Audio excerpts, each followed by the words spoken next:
Hola, ¿qué tal? Buenas tardes, amigas y amigos de Hablamos. Un programa más, una temporada más. La verdad es que personalmente todo el equipo de Hablamos estamos muy contentos de abrir esta segunda temporada hoy con un entrevistado muy especial, el maestro José de Jesús Montero Salazar. Buenas tardes, ¿cómo estás, José de Jesús? Buenas tardes, bien, gracias por la invitación. No, agradecidos también nosotros. Hoy tenemos un tema bien interesante en el cual el maestro es experto. Primero, nuestro sello del programa, ustedes ya bien lo saben, que es la pregunta que siempre le decimos a nuestros entrevistados. ¿Hablamos? Sí, hablamos. Muy bien, muchas gracias, maestro. Bueno, eh, el tema del día de hoy es intervención en crisis. ¿Qué hacer? ¿A dónde ir? Bueno, todas las preguntas concernientes a este tema las respuestas las tiene el maestro José de Jesús. Maestro, por favor, díganos, ¿qué es intervención en crisis, por favor? Ok, mira, la intervención en crisis básicamente es todo un sistema, ¿no?, complejo, una estructura que podemos generar de inicio cualquier persona. Correcto. ¿Sí? No se reduce exclusivamente a los psicólogos o a los médicos, ¿no? Lo puede hacer cualquier persona, ¿sí? Cualquier persona. Es decir, cualquier persona que sea capacitado para intervenir en crisis. ¿Cómo vamos a entender este punto? Lo vamos a entender a partir de que una crisis es un suceso precipitante, Ok. que saca a una persona de un estado normalmente o de una forma que normalmente se comporta. Es decir, ocurre esta situación, ¿sí?, la saca de ese momento y lo lleva a un momento desestructurante. La intervención en crisis que nos permite tomar esa situación, intervenir para que la persona vuelva al estado anterior a la crisis. Perfecto, excelente. Entonces, digamos que es como reestructurar a la persona que antes estaba, digamos bien, sucede la crisis, Exacto. fractura, de alguna manera sería como una coyuntura, no sé, que nadie nos esperamos, la verdad, pero nuestra intervención regresaría entonces a esa persona. Exactamente. A donde está. Claro. Y a partir de ahí, pues bueno, ya viene una serie de pasos o de situaciones a considerar y a seguir, ¿no? Pero específicamente la intervención de crisis es para ese momento. Para ese momento que nos puede pasar a cualquiera. Definitivamente. En cualquier lugar, donde sea. Ok, maestro Jesús, ¿cuál sería como una metodología adecuada para hacer una intervención en crisis? No sé si decirlo correcta, más bien adecuada sería la palabra. ¿Cuál podría ser una buena metodología, por favor? Ok, pues Gracias. mira, existen varias metodologías actualmente, ¿no? Al conocer también diferentes modelos terapéuticos o de intervención psicológica, cada uno ha tenido como su aportación, ¿no? Bien. Sin embargo, de los modelos con mayores resultados o eficacia, tiene que ver con la terapia cognitivo-conductual. Ok, bien. En la terapia cognitivo-conductual existen modelos que te permiten hacer una intervención en crisis adecuada, ¿sí? ¿Y a qué me refiero adecuada? A que justo pueda tener este principio del que hablábamos hace un momento, Así ¿no? es. El principio de ocurre este suceso precipitante, Ajá. la persona se fractura, Ok. ¿sí?, y la intervención hace que la regresemos al momento anterior. Excelente. ¿Sí? Pero específicamente la terapia cognitivo-conductual es de las que más. No estoy diciendo que es la única, Ajá. ¿no? Sin embargo, es la que hasta la fecha ha dado mejores resultados en esos procesos de intervención. ¿En qué consiste el modelo ABC? Ok, bueno, el modelo ABC es una estrategia que se establece específicamente desde la terapia racional emotivo-conductual, ¿sí? En la terapia racional emotivo-conductual es una forma en donde la persona, tanto el que interviene como la persona en crisis, puede evaluar la situación de una manera objetiva. Es decir, encontramos en A que es un evento activador, lo que precipitó la crisis, ¿sí? En la parte B es la forma en cómo esta persona está interpretando lo que le sucedió, y en la parte C es la respuesta o la consecuencia de esto que pensó. Ahora, partiendo esto de la premisa en los modelos cognitivos de que lo importante no es lo que sucede, sino la interpretación que le damos. Es decir, en la crisis hay una situación fuera de control donde lo importante es que la persona le cambie el significado catastrófico. Así es. Para que entonces la situación no la vamos a cambiar, pero la interpretación es de una forma más adecuada que permite entonces como consecuencia respuestas más adaptativas, respuestas que me permitan resolver la crisis.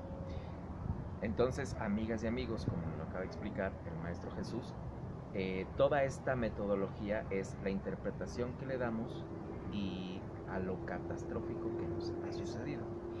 Muy bien, ahora dentro de todos estos modelos, la terapia cognitivo-conductual, que muchas de las ocasiones viene como es terapia breve, o dinos por favor cuál sería como, no sé, lo más adecuado, terapia de una sola sesión, la terapia de emergencia, una metodología terapéutica un poquito más larga, ya con los autores, por ejemplo, lo que traías, lo que nos habías dicho de Ellis, que tiene una metodología específica. ¿Cuáles funcionan en qué preciso momento? Porque no es lo mismo un accidente, por ejemplo, automovilístico, o algo catastrófico, un sismo, una inundación. ¿Cómo podríamos resolver de alguna u otra manera todos estos casos, por favor? Mira, es que, bueno, creo que valdría mucho la pena que podamos dividirlo en tres partes. Correcto. ¿Sí? La primera parte tiene que ver con la propia intervención en crisis. Bien. La intervención en crisis es en el momento, ¿sí? Y la única función que tiene la intervención en crisis es atender el momento. Correcto. ¿Sí? Lo que mencionábamos hace un rato, volver al estado anterior. Así ¿sí? es. Ahora, existe una segunda parte que es la terapia de crisis. Ok. ¿Sí? En la terapia de crisis se atiende la situación precipitante, pero ya hay más tiempo de intervención, ¿no? Ya no ocurre en un solo momento como la intervención en crisis, ¿no? Ya puede haber varias sesiones donde el foco es la crisis, lo que detonó. Perfecto. Y un tercer momento ya es un proceso terapéutico, ¿no? Donde ahí sí podemos hablar específicamente de la terapia cognitivo-conductual, que ya se encarga de toda una metodología para poder intervenir, para poder ya no solamente atender como la parte sintomática o la parte conflictiva de la crisis, sino ya todos los elementos que conforman a la persona. Excelente. Para llegar no solo a una crisis, a otro tipo de situaciones y conflictos, problemáticas y demás que pueden tener, que podemos tener todos, ¿no? En este caso, las personas que se acercan a consulta, a terapia, ¿no? Los pacientes, los usuarios, los clientes, como les llaman. Muy bien, Jesús, en esta parte del proceso terapéutico hay algo que tú manejas muy bien, que es la terapia de esquemas. Explícanos, por favor, qué es la terapia de esquemas para que nuestras amigas y amigos que nos hacen favor de ver puedan tener esta visión de lo que es terapia de esquemas, por favor. Ok, bueno, rápidamente nada más. Mi formación fue como terapeuta cognitivo-conductual durante mucho tiempo, ¿no? A partir de hace un tiempo me formé como terapeuta de esquemas. La terapia de esquemas de inicio es un modelo cognitivo. ¿Qué quiere decir esto? Que nace de las terapias cognitivo-conductuales, ¿no? Esa es como su base.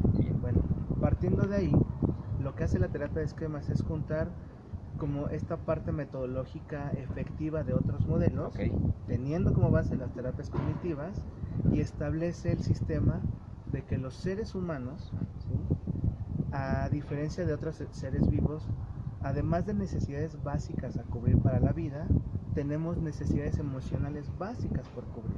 Bien. ¿Qué quiere decir esto?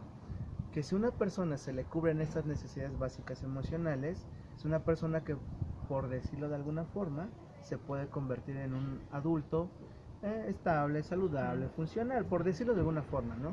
Pero ¿qué sucede si estas necesidades no se cubren? La mente no nos deja con esos vacíos, ¿no? Le trata de dar una explicación a lo que le conocemos en terapia de esquemas como esquemas propiamente, claro, ¿no? El esquema, ¿cuál es la función? La función que tiene el esquema es tratar de darle sentido a mi vida o a las circunstancias de mi vida a partir de que no se me están cubriendo esas necesidades emocionales. Y ahí es donde empieza el caos. Porque, sí, digo, sería tal vez hasta tema de otra entrevista, de otro capítulo, sí, no sé, pero ahí es donde empieza el conflicto, porque es cuando los esquemas, es cuando toda una serie de sistemas y situaciones en la mente empiezan a ocurrir, donde existen los sabotajes o autosabotajes, Wow. ¿no? Donde existen temas de adicción. ¿Por qué estoy con una pareja que no me hace sentir bien y no me siento bien? ¿Por qué no la dejo? Porque hay un esquema involucrado. En general, ¿no? Miles de cosas que hacemos donde los esquemas intervienen, ¿no? Pero la terapia de esquemas entonces se encarga de ¿qué?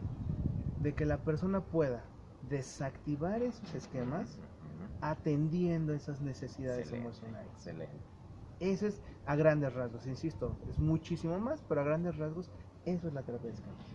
Oye, qué interesante, y sí es cierto, nuestra estructura o nuestro esquema, como decías, se rompe, hace erupción como un volcán y es el principio del caos. Hay algo que me llamaba la atención que nos mencionabas, modo infantil. Amigos y amigas, escuchen esto que les va a comentar el maestro Jesús. El modo infantil es como el niño de donde venimos. Ok, ¿no? sí. Hace mucho, en Europa, no sé si en República Checa o en alguno de estos países, hay una escultura muy bonita donde hay dos adultos de espaldas sentados, pero sus niños, sus modos infantiles se están tocando. Okay. Y así como que me suena mucho esta escultura. Tu niño interior, tu modo infantil, también trabaja, ¿eh? Claro. Por favor. Pues bueno, sí, creo que he visto esta escultura que dices sí. y la verdad es que creo que sí es muy representativa de Ujú. estos modos infantiles. Quisiera hacer una pequeña diferencia. Por favor. Hay otros modelos terapéuticos donde se refieren como a esta parte infantil como ese niño interior, ¿no? A diferencia de esa propuesta, la terapia de esquemas, más que un niño interior, nos referimos, evidentemente todos los que somos adultos, ¿no? Sí. Pasamos por la infancia. Cuando somos niños, o cuando fuimos niños, experimentábamos la vida desde esa perspectiva. ¿Qué implica eso? Implica que las emociones, los significados, las ideas, todo lo que lleva, la veíamos desde esa perspectiva, ¿sí? Es una situación que al final del día, hagamos de cuenta que se graba en nosotros, se tatúa como en nuestra médula, en lo más interno de nosotros, y nos va acompañando a lo largo de nuestra vida. Wow. Es decir, yo adulto, tengo ganas, no sé, de comprarme algo de comer, ¿no? Estoy mentalizado, estoy en casa, estoy mentalizado a que me quiero comprar algo. Podríamos decir de alguna forma que ahí mi modo infantil, ¿no? Me está diciendo, tengo hambre, tengo antojo, ¿no? Okay, todo bien. Llego al lugar donde pienso comprarme esta comida y está cerrado. ¿Qué? ¿Cómo se siente un niño cuando está mentalizado a tener algo y no lo tiene? Frustrado, enojo, ¿no? El modo infantil se manifiesta. Esa es la parte. Ahora, ¿cuál es el conflicto o el problema? El problema no es que se manifieste ese modo infantil. El problema es que si yo no hago algo para atender a ese modo infantil, hay alguien quien sí lo hará. ¿Y quien sí lo va a hacer? Lo van a hacer los esquemas. Okay. Tengo una frase, ¿no? que digamos que acuñé en este proceso terapéutico y es: lo que tú no haces por tus modos infantiles, tus esquemas lo harán. Y entonces llego a este lugar, está cerrado, me enojo, yo no escucho mi necesidad que no se está cubriendo y entonces dejo que mis esquemas actúen. Y entonces mis esquemas, ¿cómo van a actuar?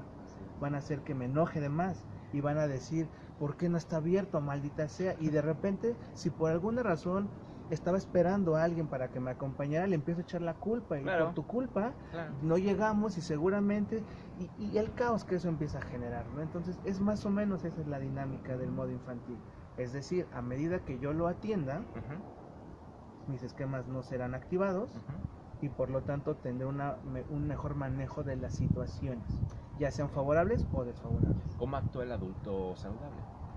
En este punto, el adulto saludable es el que se encarga de atender ese modo infantil, ¿no? Esa vocecita que todos tenemos en el interior, todos, en verdad, todas y todos tenemos, que nos dice, a ver, entiendo que tú querías esa comida, que está cerrado y que eso te genera frustración, enojo, y ¿sabes qué? Tienes todo el derecho. Claro. Todo el derecho, ¿sabes? Me ha pasado, entonces tienes todo el derecho, sin embargo, echarle la culpa a fulano, a sután, no es la solución, ¿sí? Mejor Vamos a ver la forma en la que podamos manejar ese enojo. Ujú. Y si hay algo más que podamos comprarnos en este momento que te haga sentir mejor, será la mejor estrategia. Ese es el adulto saludable. Correcto. Muy bien. Oigan, pues qué buena explicación. Modo infantil, adulto saludable. Pues seamos lo más saludable que se pueda, amigas y amigos. Por último, maestro Jesús, ¿dónde podemos encontrarlo? Compártanos sus redes sociales, alguna página, algún curso que vaya a dar, si nos puede hacer favor. Claro, bueno, yo me encuentro trabajando en la Ciudad de México, Ujú. más bien ahorita cursos solamente allá, más bien lo que les pediría es que pudieran acercarse a dos institutos donde trabajo. Uno es el Instituto LIBER, que es Instituto de Terapia Cognitivo-Conductual, Ok. y el otro instituto es IMTE, Instituto Mexicano de Terapia de Esquemas. En estos dos institutos van a poder encontrar mucha información de lo que ahí se ofrece y también de las aportaciones o participaciones que yo tendré. Excelente. Pues muchas gracias, maestro Jesús, por esta participación el día de hoy. Le agradecemos mucho. Es nuestro padrino de la segunda temporada.